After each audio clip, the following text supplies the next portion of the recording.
Okay, we're going to talk about a huge subject because it encompasses men and women, and that's stop nighttime urination. I'm doing an update basically. So, why do you have nighttime urination? Let's talk about men first. What happens is it's number one, a hormonal issue. So with men, their testosterone's going down. Men, your progesterone is getting low. The other thing is in men, your estradiol levels are getting high. So when you go to the doctor, you should always get a free testosterone, progesterone, and an estradiol blood level. Because if your estradiol is high, not only do you start getting breast, but also your prostate is starting to enlarge. So when your prostate starts to enlarge, you're much more likely to get up in the middle of the night to go to the bathroom, and many more times. Most people, once they get past mid-40s, get up in the middle of the night to go to the bathroom once at most, but not every night. And people will say to me, oh, but I drink a lot of water before you go to bed. Well, you shouldn't drink a lot of water before you go to bed. And even that shouldn't get you up in the middle of the night. If you drink a little bit before you go to bed, shouldn't get you up. So number one is, like everything, is your vitamin D correct? Is your omega-3s, antioxidants, adrenals, thyroid, all those things which make people sleep well, help people sleep well basically. Those things have to be right. And then is your estradiol level getting too high so that your prostate's getting enlarged? But it's not just enlarged prostate. What happens is with men, their prostates get inflamed.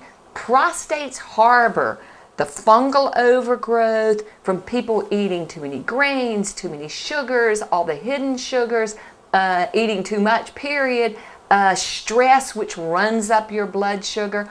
All those things promote fungal overgrowth in the body and organisms, dysfunctional ratios of organisms. If your gut's inflamed, all those things, you're eating the wrong foods, all those things cause inflammation in the body, and those are inflaming your prostate. And the prostate it's like a sponge in many ways. It soaks those things up. It's really hard to get rid of anything that's in the prostate. That's why if you get a prostate infection, it's hard to kill it with an antibiotic.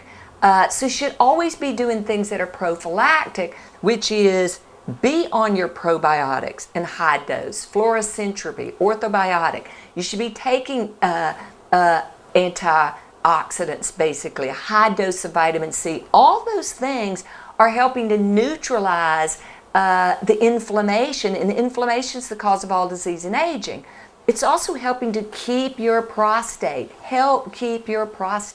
from enlarging and being a sponge for all the inflammatory chemicals, and never mind the bad organisms that are circulating around, because if our gut's inflamed because we're not eating right for our blood type, we're eating too many grains, we're eating things that basically inflame our gut, and what those allow the organisms that come in to be absorbed. They rotate through your body, they're rotating through your prostate. So what do you do also to help that? Number one is, again, your vitamin D, your omegas. The other thing is that men and women should be on my product that's called estrogen support, which is DIM, basically, a very concentrated form. You should be eating broccoli, cauliflower, Brussels sprouts, if those things are good for your blood type, and broccoli is good for everybody's blood type. And that's DIM basically, but estrogen support is a really concentrated, you can never eat that much. And so what it does is it helps turn the bad estrogen, estrone, into the good estrogen, estriol, and so it helps keep the prostate from enlarging as much. It's also very good to help protect breast. So for breast and prostate protection in breast within women, but also men get breast cancer in today's world, so help protect men's breast as well. The other thing is iodozyme or laminaria. Both of those are iodine.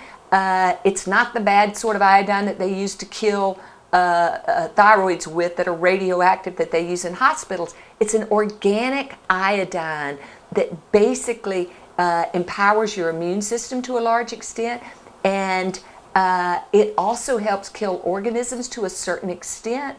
And so all those things seem to help the prostate in a significant way in nighttime urination.